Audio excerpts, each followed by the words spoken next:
Mga ka-brother, niya si ka-brother Ignacio Birdon alang sa usa ka pag-live sa atong dalan sa barangay Basak Pakpakan Road nga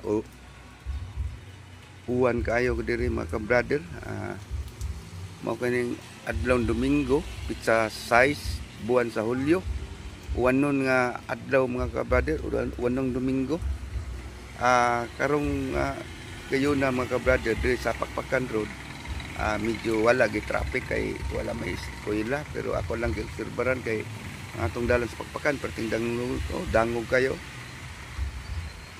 Awa mga ka-brother niya, ang danaw mga ka-brother, sa di kayo kusog ang ulan. Dara nagpunpun sa atong tugkaran mga ka-brother. Tanawa akong kamaysan mga ka-brother. Mura na pug nalinaw. Tugkaran mga ka-brother. Di kay kusuguan pero ang danaw, akong kamutihan sugod nagpanglangoy brother to pagpikas labong doon na kayo ang mga isan na brother tinatag-asa. Tanaw sitwasyon po mga brother sa dalan Pakpakan Road.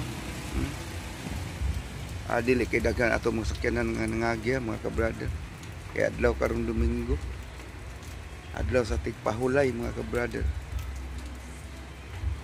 Ako